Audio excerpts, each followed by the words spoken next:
G'day, guys. Surprise, surprise. We are back finally. My little girl has finally gotten into a fairly decent sleep pattern, touch wood. And that has allowed me to start getting back into the swing of things with the show. We will be going live at 10 p.m. again Sunday nights. We've got a live show coming up this week for a launch that we'll talk about a little bit later. I am off to Baltimore in a couple of weeks. We'll talk about that a little bit later. We've got a cool trailer to show you. We've got lots to catch up on, and super excited to be here. But as always, first, Stephen, thank you for being my co-host. How have you been, mate? Oh, I've been good. It's been good.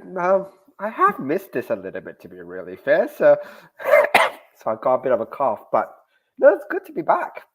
I know So, I'm waiting for the comments to come through where people were like, oh, it's come up on my feed. It's live again. What's going on? So super excited to be back. We've got a couple of things booked in a row that we'll talk. I'm sure we'll talk about, but super excited about everything that's kind of been happening in the background for myself. My little girl finally got her grommets in, which has led to her sleeping a little bit better. Still, it hasn't been perfect, but at least it hasn't been every single night of about an hour to 2 hours worth of sleep. So I'm feeling good, feeling excited, and glad to have that. But on top of that, we've talked a little bit about Fractured Shards being nominated for a Ringo Award, and I'll talk about heading to Baltimore soon. But Fractured Shards has just been nominated or shortlisted for a Ledger Award on the Comics Arts Australian Comic Arts Festival. Is that right? I know CAAA. Yes. Don't quote me in the acronym, please. I think maybe one There's A, a lot of two A's there, but lots of A's. To have our series or shortlisted again for another award is just like blows my mind, man. I'm super excited to be a part of this with both yourself and Dan, and it's kind of exciting to see all of our hard work paying off a little bit as well in regards to being recognised both here in Australia, but also abroad. I know it's been a crazy run, I have to say. I mean, look, to be really honest, I did not expect the Ringo. Like, and no, if you told me this, I'll be going, nah, not happening. You know, and just to see it there, I look, wow, it just blows my mind. Absolutely blows my mind. You can tell me I'm still nominated, and I'm going, nah, you're not telling me the truth. It's not true. I know. I've saved the screenshot Oh, I on screenshot my it as phone. well. I'm I've just got the like screenshot. looking at it from time to time. I'm like, I'm gonna pinch myself Oh, and just make sure that's you've got like. By the way, I've read some of these things that are up there. You've got Saga up there. Like, yeah. I mean, I think it's currently on. If I'm not wrong, it's currently on hiatus. They do like huge arcs, take a break, huge arc, take a break. It's a fantastic series. Something is killing the children. Again, fantastic series. Probably the two biggest series since The Walking Dead. I would I'll honestly say Saga and Something is Killing the Children are the two biggest, non-main two titles, like DC or Marvel I'm talking Yeah, about. Walking Dead was outselling most Marvel DC stuff when it got the first run, and as you know the history, the first run of Walking Dead only had a 5,000 print run. I think at number 100, introduction of Negan, it was in the millions. I think it was one of those $1 million runs. The only reason that the final issue of Walking Dead didn't go into the million print run is they didn't tell you it was the final issue. That's right. And they didn't tell you it. They actually had a deal with Diamond to still solicit issues afterwards. So when you look at the previews, it was oh yeah, it's the more issues coming. But then basically Diamond basically canceled orders and refunded, but they didn't want you to know it was the last issue, and that's the Yeah, only so they reason. went as far as I think 3, maybe 4 covers Yeah, in advance. yeah, Like, and everyone was like, "Oh, So they ended on 193. I think it must have been 4. It was about 197 because everyone's like, "Oh, the next drop, they'll see what the covers are for like issue 200 or make like 200," but it didn't make 200 episodes. But yeah, as I said, going back to be kind of alongside those, and then all the other projects that have been nominated as well. Like it's just is phenomenal. So I know super it's excited. crazy, absolutely crazy.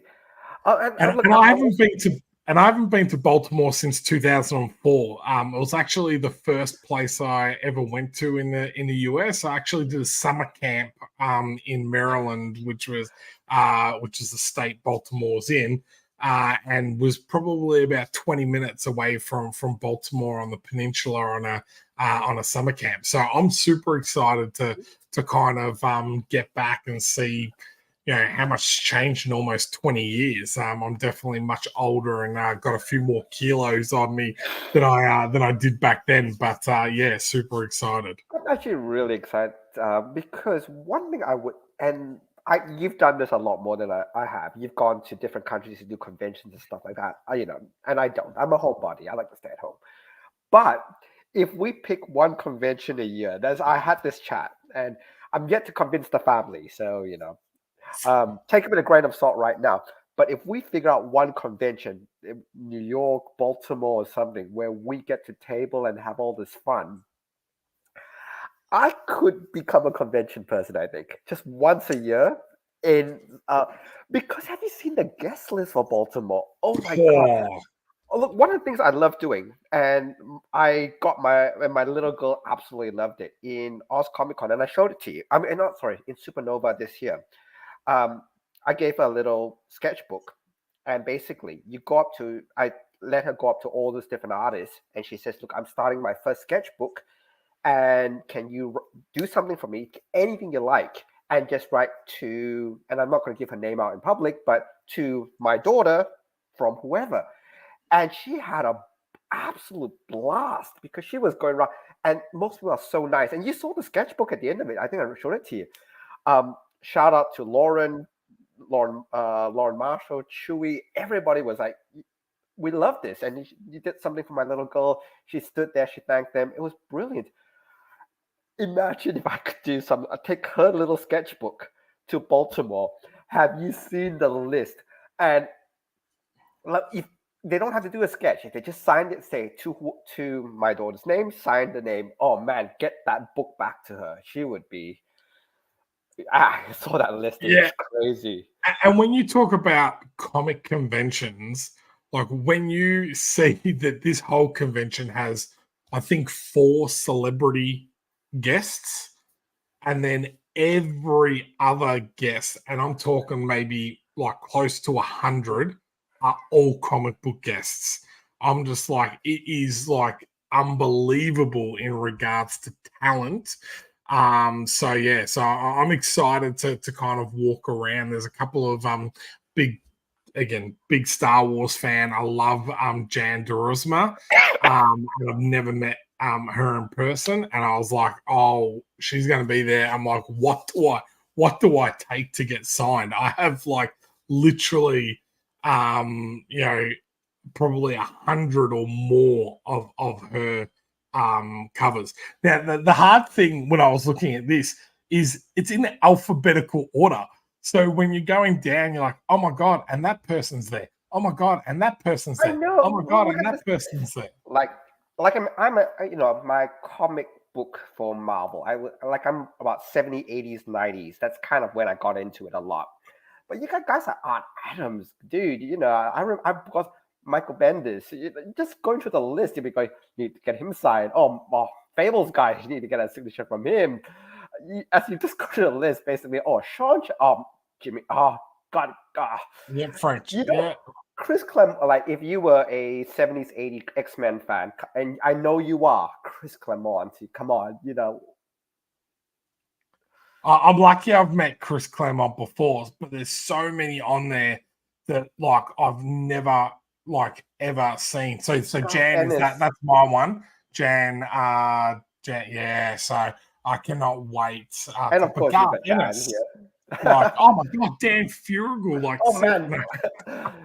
I mean, But and then, how cool is that he's on there for Fractured Shards as the first thing? yeah, Yeah, but look, David. David Finch, David Finch. Oh man, like even going through, and I won't go through the whole list, but you know what I meant. If you took, and the thing is, there's also a lot of artists who aren't guests, but they're still amazing people, and you would still love to get your autographs. They're there for their own books, or they're not as huge as say an Art Adams or or a Chris Claremont, but man, they're still there, and you still want to get the autographs. I mean, I was thinking, I did a rough count. Even if you spend say 10 minutes with half the people you want to meet, that's more than 16 hours. That's more than a convention. And that's you basically going person to person in the best, most, whatever order you want to go to. I don't But know if I'm anyway, going to be able to tell Dan that I'm going to leave him by himself for half the time. So let's go to the chat. We've been 10 minutes in, and there's so many hellos, so we should go. says a gal, how you going? Jackie, my man, I've got an update for you, my mate, very soon. So something that you're going to like. Nerds, how we going? Is that Chrisam? Oh, Carissa. So Carissa Grant she's part of Oh, Wood Carissa M. Comics. I don't know if you've seen. She does. I don't know if she's running customer currently. Let me have a quick check. And no, but Carissa Grant, she's an amazing indie creator. Yep. Man Deep, how are we going, mate? I love Nerds Amalgamated said, and the Oscar goes to. Wow, mate! If they actually read out Fractured Shards, I will literally. I shouldn't say. I was going to say I'll have a heart attack, but I don't. I literally don't want to. Oh look. I've prepped you for this. I would say, look, you know what? It's nominated enough. Like seriously, like the odds are really low, and I'm a pessimist. I rather low expectations because seriously, the caliber that's there. Yeah, this is why Stephen has banned me from drinking at the ceremony, the award ceremony. Who is going to do the Will Smith slap? So I definitely will not be drinking at the event. If you do go to Baltimore, you should play the Wire theme song. No way, dude. We're not going to play anything that could be misconstrued that I'm a cop or an undercover cop. So we won't be doing that. So, and Jackie's just also said that he loves David Finch's work. Yeah, If he does, beautiful work. You should say, look, Jackie, if you organize something with David Pryor, you could always ask Sean to pick it up for you. Hint, hint. Well, my goal is to go and get probably 3 details that I can lock in of 3 artists that I love to do a cover for upcoming projects. Oh, that would so be amazing. That is my goal for while I'm in Baltimore, is to lock in some of these really good artists to do a cover. So bring Dan with you. That's all you need to do. Bring Dan with you. Dan, Dan will convince them. Before we go into the movie, jeez, mate, talk about shoot me down. Oh, look, Dan's prettier than we are. Look, and I've accepted that fact a long time ago. Yes, he's a very pretty fellow. So before we go on to the movie and all the stuff we want to show you, and I don't think we have too much time to talk about the movie, but we will. Just as a quick rundown of dates and times. So I know, again, I just want to make sure that everybody knows the streams that are coming up, because we've been on a hiatus and now we've got too much stuff happening. So on the 31st, there is going to be a a live launch stream of Fractured Shards. Confirming the time, that's 12 o'clock. Yes, so that will be 12 o'clock p.m. Australian Eastern Standard Time. So if you are not subscribed to our YouTube channel, subscribe to our YouTube channel, because that will notify you when we go live. Otherwise, if you're watching on Facebook, it is under the Comics to Movies Facebook page, or under my own Facebook page, or under Dan's Facebook page. So any of those places, you'll be able to check them out and watch live. The other cool thing is, some previous backers, we will give an opportunity to jump on with us as well. So if you are there and back the project, there is an opportunity to jump on and quickly ask a question. So Dan's been gracious enough to give us some of his time, so he will 100% be there. And with everything going on, we're hoping that this is probably one of our bigger launches to date. So so what I would like to do before we talk about the movie is we still got Sunday. We have still got a list of stuff. Sorry, go. Yep. Oh, sorry. And so that's Thursday the 31st, 12 p.m. And then on Sunday at 10 o'clock, it will be a pre-recorded show. One of us should be on, so there will still be comments active. So we'll still be talking to you throughout. But it will be the third Australian Comic Kickstarter Award. Oriana from Kickstarter and Bryce Gold will both be there. So they'll be there presenting. It's the third year it's happened. I can't believe it's 3 years already now. Like, I honestly thought we put this together like last week. I know. It's kind of a little bit scary how time is kind of skipping away a little bit. But we've got a whole bunch of really, really cool projects for this year. And the cool thing about it is, I think since the 30th of June, which is this year's the cutoff, there's been so many projects happening since. Like, it's been a crazy, crazy time, which is great because it shows more Australian projects. Anyway, that's happening on Sunday. All winners and stuff will be formally announced at that point. And at that point, if you look at the Facebook page for Australian Comic Kickstarter Awards, you start to all the individual winners will be posted up. But that will happen on the Sunday. I think Baltimore is on the 7th, if I'm right. So it's the 8th to... Can you do a promise that if the hypothetical you win, the moment you win, you start a live stream? It doesn't have to be pre-prepped or whatever. You win, it'll be a Facebook live show. If you win, can you promise me that? And I'm springing this on you. With the big mouth open. When you win, you live stream it straight away. If we're allowed to film in the ceremony, 100%. Or straight after, when you're half drunk and do the Will Smith dance.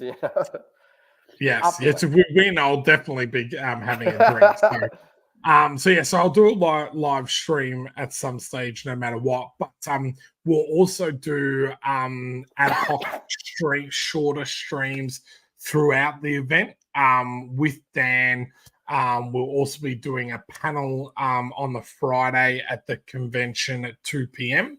So that's on the Friday. Dan and I will be doing a Comics in Australia, talking about Fractured Shards and talking about Comics to Movies and crowdfunding. So if you are in Baltimore or you are going to the convention, that will be 2 o'clock on Friday, which is super exciting. But we will then do some ad hoc live streams, which means that we'll do probably I'm trying to say maybe at least one a day. So that's three streams. But that does mean our normal 10 o'clock show won't go ahead because we'll be over in the US. So no, but you get Dan. You get so much Dan when you do all these streams. It'll be I'll get so much Dan. I'll even have Dan staying with me. So I'll have Dan 24/7. So no. So it's super exciting. We're looking forward to it. I have to, give a big shout out to Baltimore Comic Con. They have been absolutely amazing to deal with. They were able to squeeze us in with some space. Had got us tickets to the ceremony, and have been truly accommodating and absolutely fantastic in supporting us to go over for the event. So really looking forward to it, and hoping it's super successful. So I can convince you to come back next year, Stephen. Look, that's why I was saying if this works out really nicely, I would love to pick a convention in New York, Baltimore, whatever, and that's how once a year or once every 2 year convention. I think that would be amazing. Yeah. Anyway, I agree. Do you want to talk about? I know we're 20 minutes in already. Do you want to talk about the movie?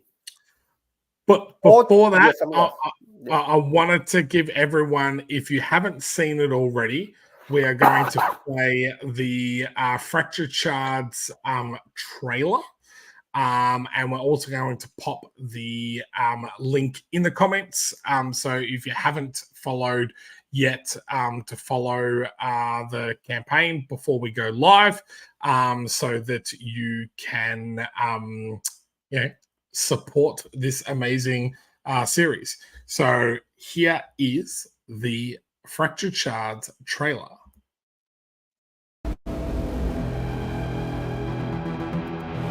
Welcome, reader. In a dystopian future, the world is separated into the glittering paradise of the light and the slums of the district.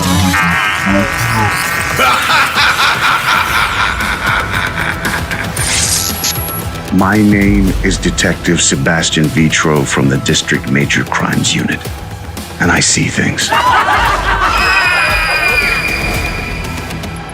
Horrible things. These are godless times. We're on the path to judgment and damnation. You and I have obligations. To do what? To clear the scum off the streets. And to protect the ones we love. Access granted. Surprise.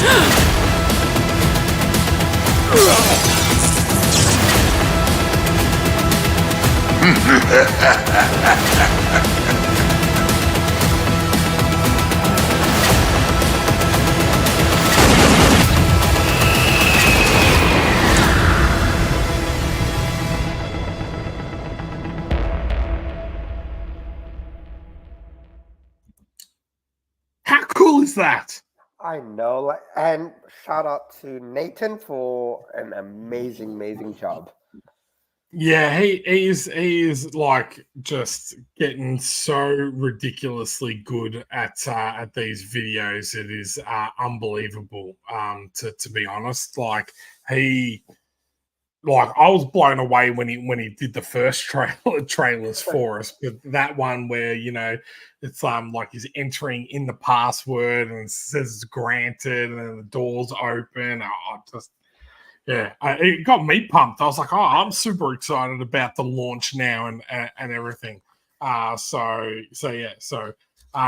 Again, before we get onto the movie, we're going to go live on Thursday, 12 p.m. Australian Eastern Standard Time. I think that's about 7 p.m. in LA. Not quite sure what time that is in the UK, but yeah. So come along, ask some questions, have some fun, and Dan is always a great person to hang out and just waste some time with. So Definitely. So what do you think of Matrix Resurrection? My whole thing around this movie was after I actually watched it again this week to see whether I liked it better the second time.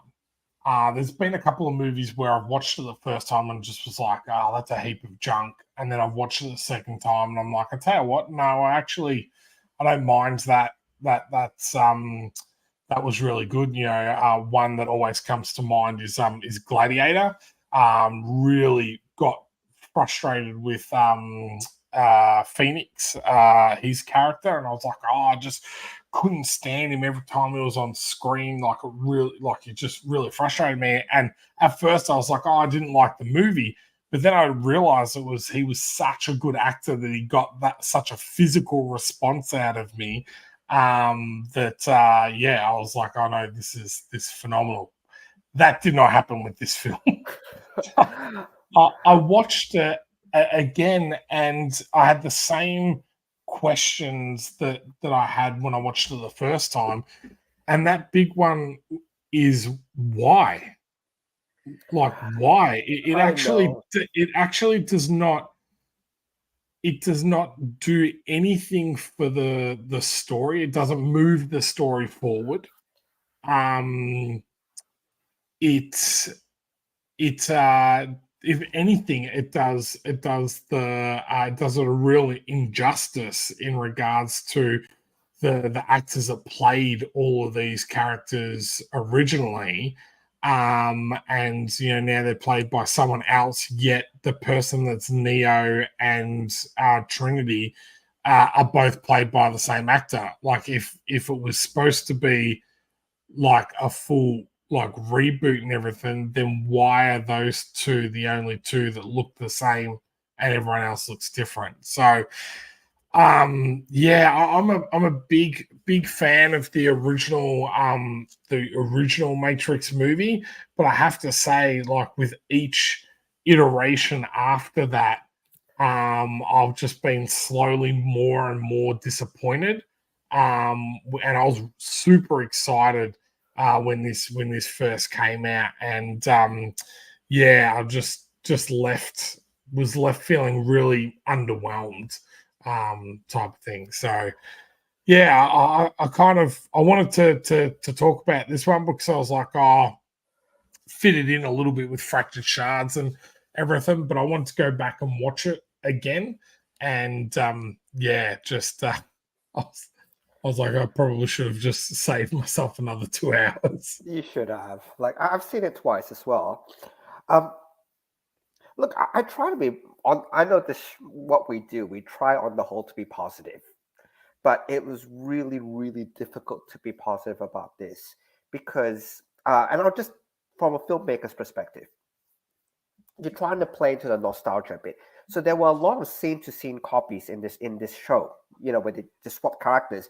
But in the beginning, the initial Matrix 1 Trinity chase scene, when she was getting chased, they did a scene-for-scene shot with a different actress. So you're playing into the nostalgia element a bit, which is fine. Which is big deal. Alan Holman from Spartacus. So I did enjoy that part. So. Yep, and that's fine. I have no issue there. But then, and the agent is her husband, who is Stephen. Really? Which is that one I Stephen did not know. So yeah. But then, as part of the film goes through, they start rubbishing their own film. They're trying to be way too meta. They go, "Oh, Neo, do we like?" And because in this, Keanu Reeves becomes game designer. Do we really need another sequel to this? It became very meta and also very disparaging to its own franchise. And you can't have it both ways. You either have to be that nostalgic, hey, look, this is a love letter to the original ones, or you can make it a parody to the original ones. You're trying to do both. And I find that very, in terms of thematically, very jarring. You either like it and you're trying to expand on it, or you hate it and you're disparaging it. Pick one, pick a lane, Yeah. Doing both was. And the other thing that I found really, really disappointing was the big bad, Doogie Howser, Neil Patrick Harris, Barney Stinson, There was no fear in it. Like, when you had Agent Smith, at least you were afraid of him.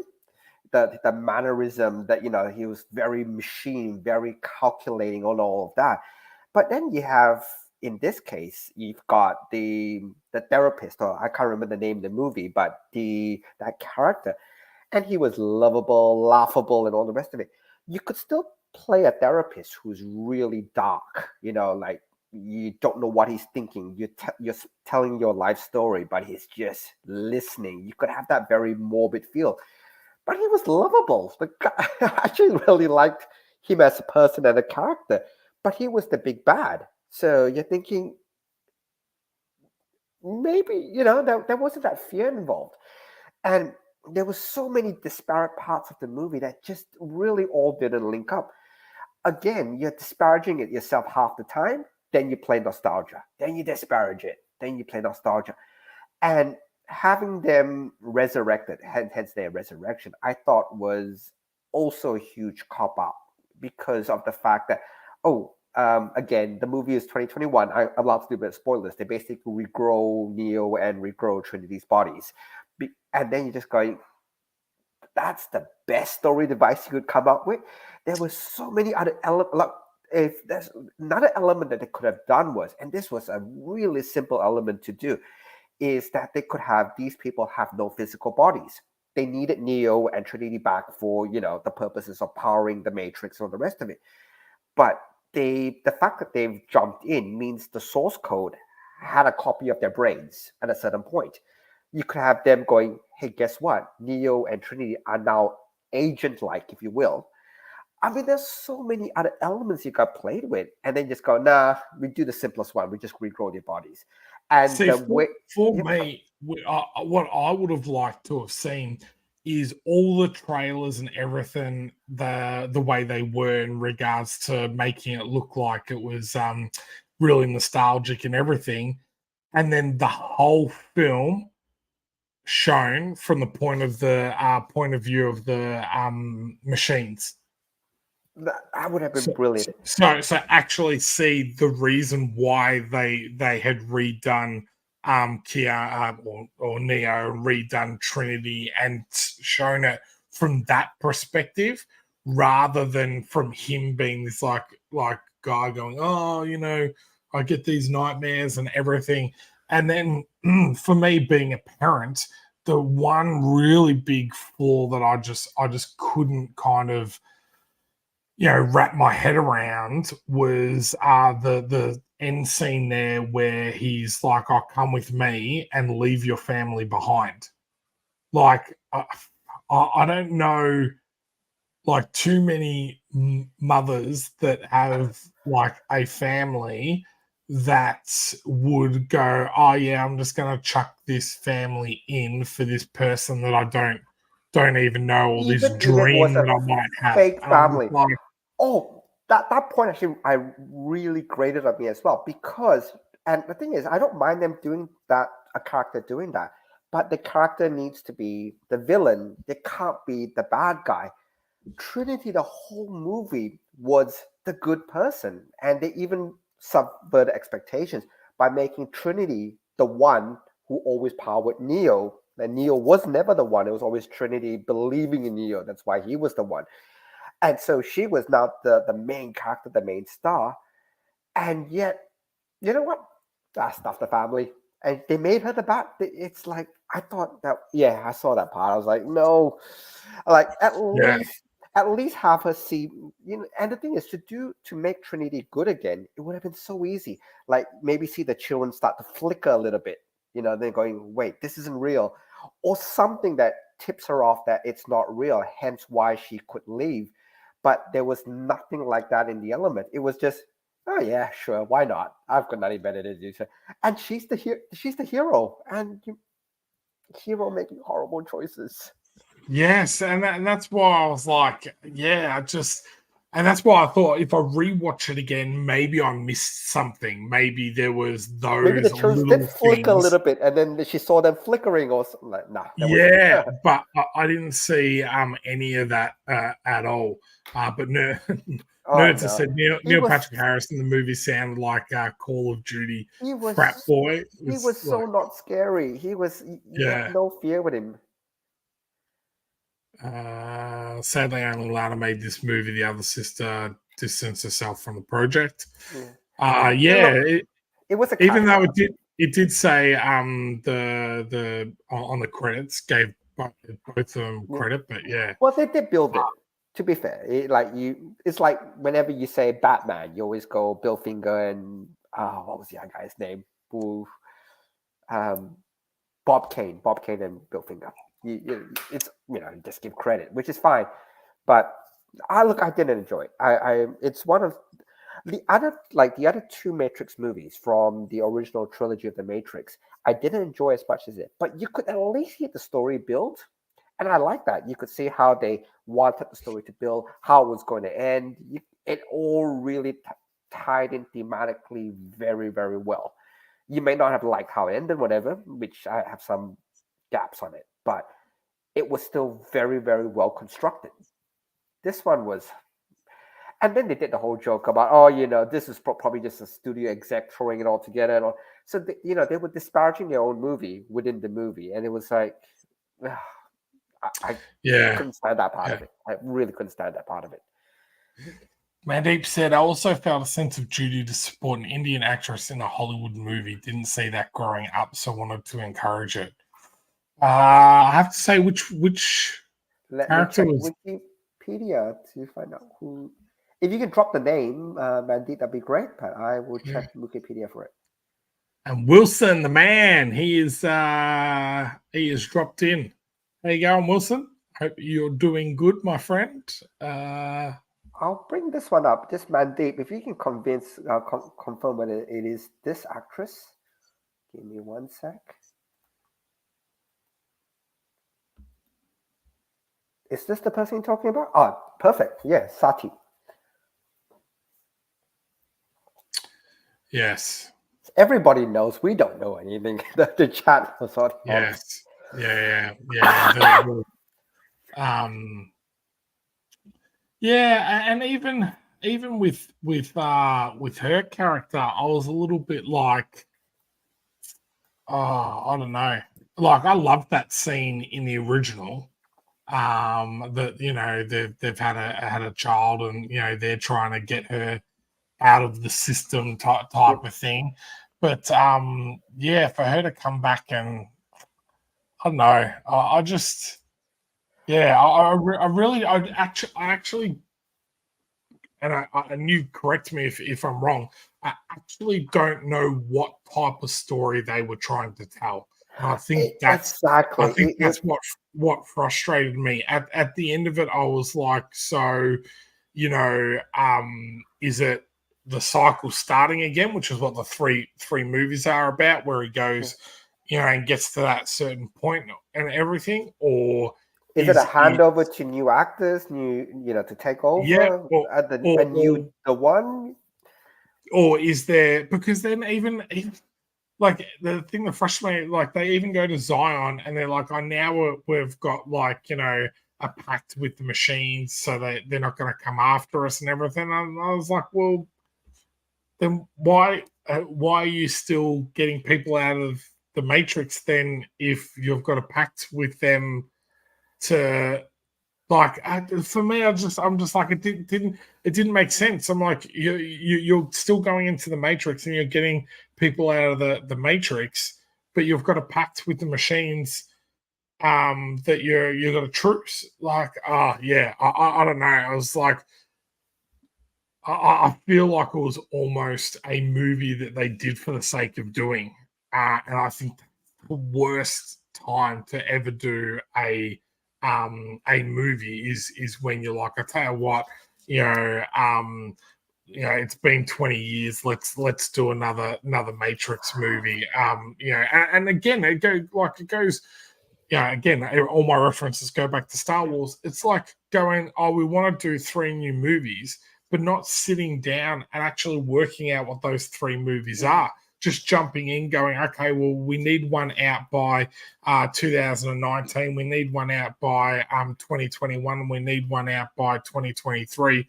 So let's just like get different directors and blah, blah, blah, blah. Like, I thought this was going to set up a bigger world, I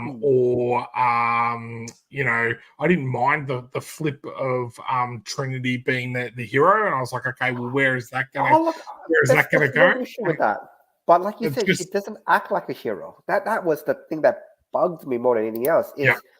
If you want to set her up as the hero, knock yourself out, like to carry the thing onwards, but to have her make some of the most horrible choices, and it's like, like I said, there was no point where she knew it was fake.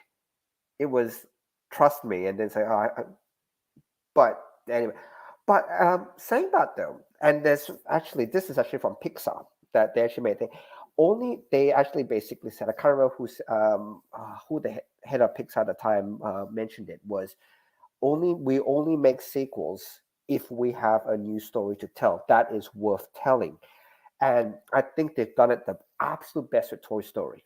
And I love all the Toy Story franchises. And Yeah. each of those stories had a story worth telling.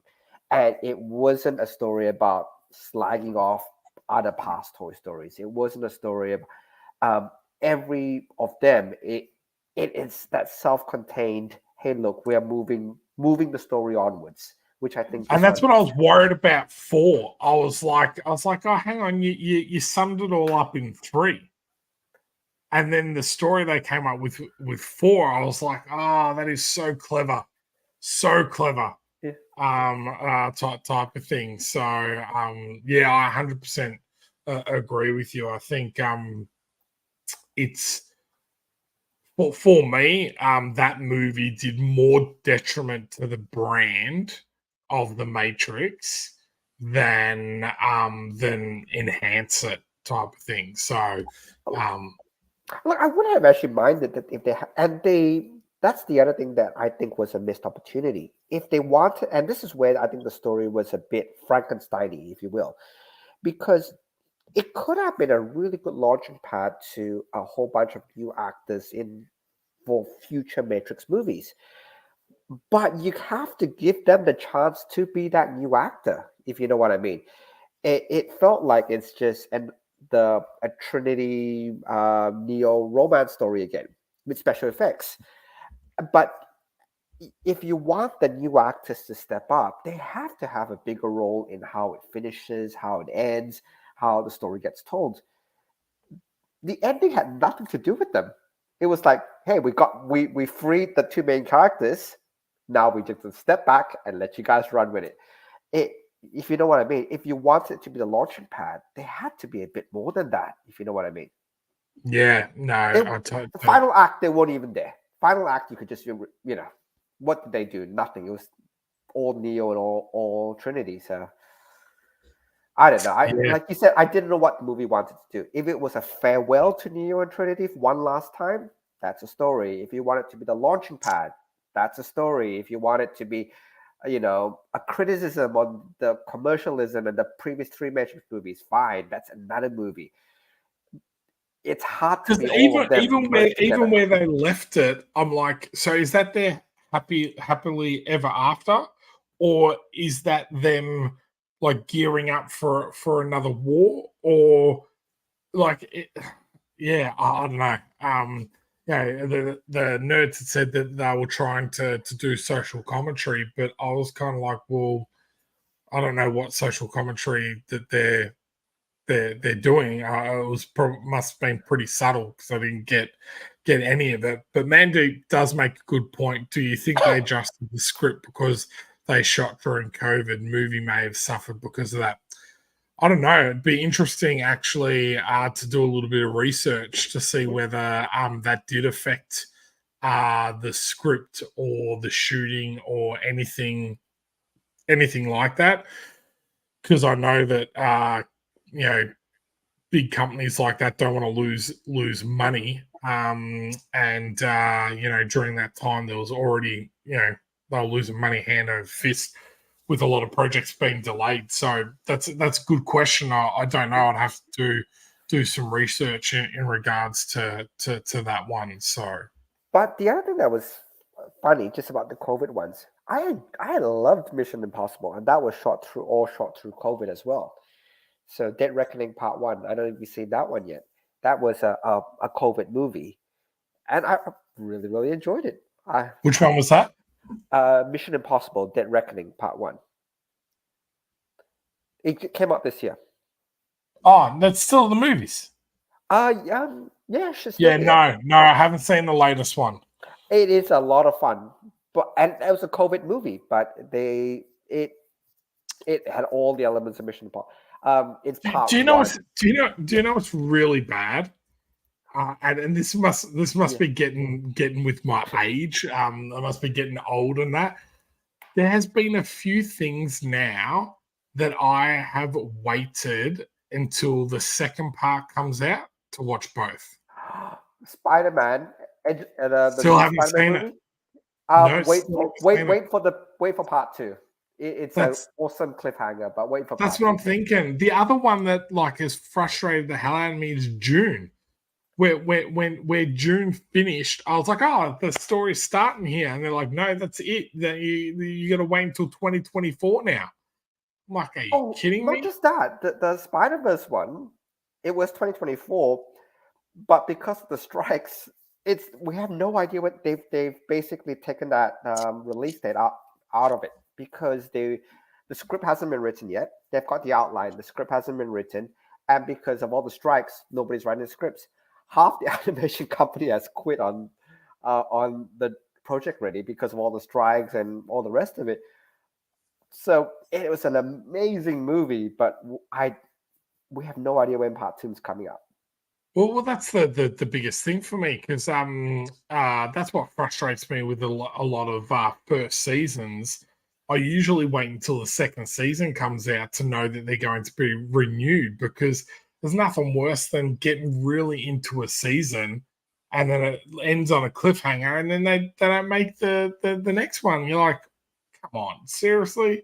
And like there's been so much stuff that's been cancelled. Like they've cancelled The Witcher. Like they're not even going to release all of the stuff with Liam Hemsworth now. Like that's just gone. The Witcher has other issues. Because I think season 3 had the absolute worst ratings, the last Henry Cavill one. So, but I know, but I feel sorry I think because they rushed it. It felt rushed. They did because there were creative differences between Henry and the thing. And look, again, this is stuff you hear behind. I'm not behind the scenes, so there's no way I know. But it just seems that the thing is, if you're on your way out, you tend not to give the best that you can give. It's like, you know what? I'm out of the franchise. I really couldn't care less. And it's one of those. I did watch some of it. It feels like one of those things. You know what? I'm gone anyway, so what do I care? I don't know if you got the same sense when you watched it, season 3. When I start checking out like that, it's been so it's like, wait, what? The Witcher's been cancelled? I thought it was put on hold. Not quite. So the season 3 and season 4 is filming, but they have basically rejigged all the release dates and all the rest of it. So I can Google it for you, but your guess is as good as mine. I've got no insider information. Yeah, so season 4 has been delayed with no confirmed start date. But like there's been so many shows cancelled in the background. Like there was the really big one here in Victoria that was supposed to be shot, and it had taken up like practically every single stage in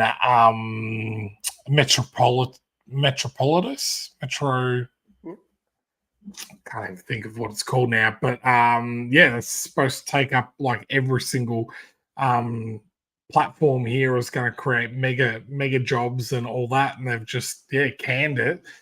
So now all these studios here in Victoria are left empty because a lot of the productions moved to Queensland. So like La Brea season 3 moved up to Queensland. And there was another one that was shot here in Victoria and that moved up to Queensland. So now everyone here is like, what are we going to do? Like, so. Those Queenslanders taking everything. Yeah. Man, there are heaps of stuff filming up there. They even took the sequel to Mortal Kombat off Adelaide now. That's getting shot in Queensland. Yeah. So. The last Mortal Kombat movie, jumping topics again, that was a lot of fun. I have to admit, I loved it. I had so low expectations, and I was enjoying it. The Sub-Zero and Scorpion fight, the beginning one, I was like, nah, this is gonna be. Oh my god, it's not rubbish. It was amazing.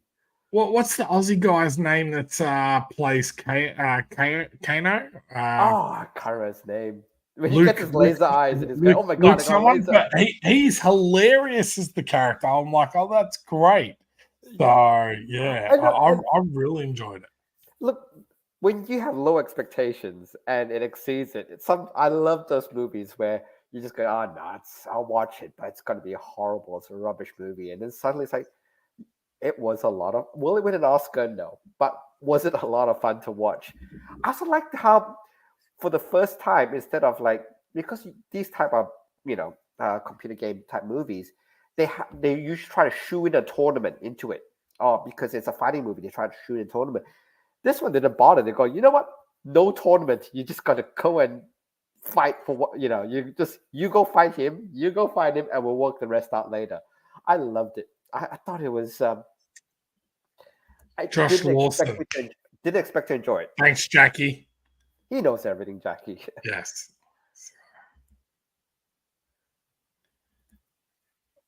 Jackie also Sean, we met the guy who played one of the characters at San Diego Comic Con. Forgot his name.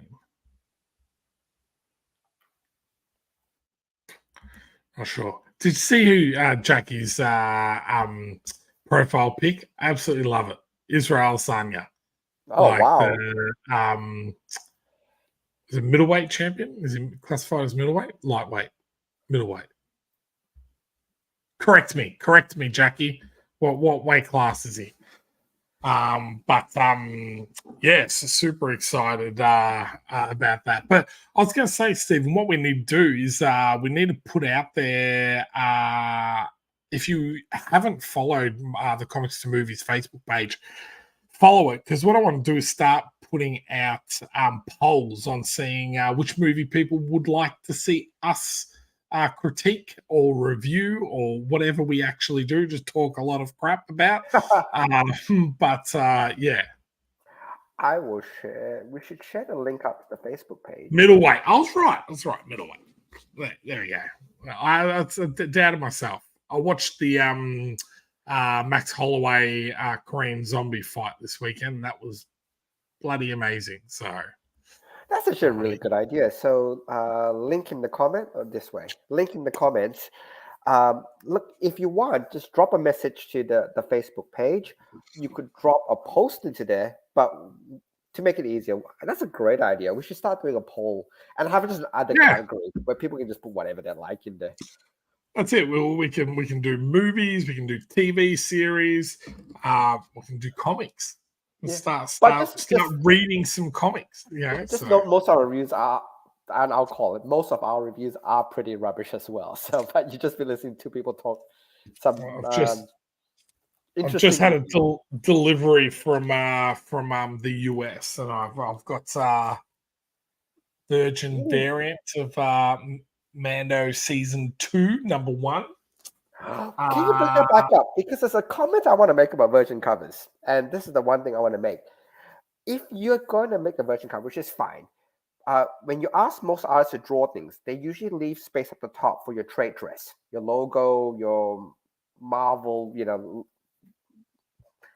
If you're going to do a virgin cover, have it a way that you move the image up a little bit so it actually takes advantage that you don't have to have a trade dress. That's my absolute pet peeve about virgin covers, that they leave that place still blank and it looks like you need to put something in there. I'm a little bit worried to show you the next one now. Rant over. My rant's over. But So we got Darth Vader. You say the top. Anyway, I'll stop. I know, but if you look at the trade dress on that one, it's actually over the top of the sun. No. But if you look at it, they actually give that negative space for it. Yeah. So what they could have easily done is they could have slid the whole thing up a little bit. I mean, take advantage of the space. Oh, that's love me some Rogue. And then the trade dress is that one. So. That's what I'm saying is if you're going to do a virgin, basically make it bigger, slide it up, slide it sideways, but take advantage that you don't need to put the logo on top. Yeah, I forgot that I was collecting the Rogue and Gambit series. I got my package the other day with all the catch up issues, and I was like, oh, that's Forgot about cool. those ones. I forgot about those. And I love it because they're married now. Are they? So, yeah. So I haven't kept up Gambit to and date with Rogue it. are married. It's kind of weird because I'm in that place again where like I'm reading a series and I'm not collecting like X-Men or Uncanny X-Men or Extreme X-Men or whatever, X-Men Gold, X-Men Blue, X-Men Purple, whatever they're up to these days. So I'm trying to put the story together about certain characters and all that type of stuff that I don't kind of know about, and it's interesting doing that. Like I can understand why it's hard for new readers to jump in and read something, even when it's a series, like starting at one about two characters that are in the universe, because there's such a backstory with everything that's led them up to that point, type of thing. So yeah, but let's not get into that because that's my Oh, no, rant for another time. no, but just on that, and this is where I think they, I'm going back to say Chris Claremont, on his X-Men run, it was a giant soap opera as well, that you had all these things all intertwined, all the rest of it. But he still made it that you could read a couple of issues just by themselves, and it still told the story. And um, I think what they've done with X-Men now is they made and this one I have kept in touch with, is they made all these huge events, which if you missed an event, you can't catch up. And talking about, say, soap opera, like Days of Our Lives on that, I tease him about it once in a while, is you could miss a couple of episodes and then catch up and watch the next couple of episodes and be really, really caught up because the story is still progressing and still told. The way they're doing with X-Men now, with Fall of X, Hellfire Gala, and all the rest of it, because all these are all huge, significant events, you basically can't miss an issue. And it also makes it very difficult if you can't miss an issue, you don't know where to jump in. Now, Days I of Our mean, Lives, you like, can jump in anytime you like. Yeah. like I look at when I started reading comics in the 80s and early 90s, and I look at like Spider-Man, for example. Like every single issue was like a separate story. So Spider-Man fought the Prowler and then fought, Yep. Magnetic Man, and then fought someone else, and each story just had like a single story, and it might there might be bits and pieces that was progressing Peter over time, but they were, if you didn't know that, you could pick up the single issue, read the single issue, and that's it. And then a lot of times there was maybe part one, part two, so Yep. type of thing. It was really, probably Carnage was the first one that I can remember, Maximum Carnage, where it kind of 14 like, parts. 14 parts, and then there was the clone saga after that, which 100, was more than 100 parts, the Clone Saga. which was just crazy. But before those parts, like you could pick up and read, and you might not know who Silver Sable was, but it was pretty self-explanatory that she's the bad guy. Spider-Man's trying to stop her, and you could just enjoy the story for what it is. I'm just like, I feel like the big two have just really kind of like forgotten about that, and I think that's why I've enjoyed like the and I guess I know what's going to happen with the Obi-Wan and the Mandalorian ones, but they're like seasons, so they're like short contained series or mini series. And I told you I wasn't going to get onto the rant about this, but that's where I'm kind of like a little bit disenfranchised with the big two. I think Go read Saga. Saga is nice blocks, and they finish the block, and then the creators take a break. Next block, take a break. It really feels like they do it like a TV series, which I think it's a really, really good storytelling way to do it. I can't believe that hasn't been made into a series. It's very, very difficult for them to transfer it to a TV show. Again, if you read it, it is just so sprawling. It's and I don't want to use this reference because it has a really bad connotation because season 8 was rubbish. It's very Game of Thrones-esque in terms of the multiple plot lines, multiple people, like the millions of things happening. It's crazy. So, It'd but be a yeah, super large production. yeah, and I don't speak of Game of Thrones anymore. It broke my heart. Season 8 broke my heart. So anyway, look, it's been really, really good to catch up. Like we will be on a better schedule going forward. So guys, like that we've actually got 2 shows lined up now and next and Sunday. There's going to be lots of Baltimore shows. So just hang tight with us because we are trying to get back on a proper schedule. And thank you very much for putting up with us not being around for quite a bit. Yes, and we'll start getting some people back on the show to make it a little bit more interesting as well. So super excited. A few people have reached out, so there'll be a little bit of a combination of pre-recorded, but we'll give you guys a heads up on the pre-recorded ones. And as always, I will be around commenting and getting back to the chat on even those pre-recorded ones anyway. So, but thank you once again. Thanks, Stephen, for your time again tonight. See you guys hopefully on Thursday at 12 o'clock for the Fractured Shards live launch. If not, we'll be back 10 o'clock next Sunday for the Ackers.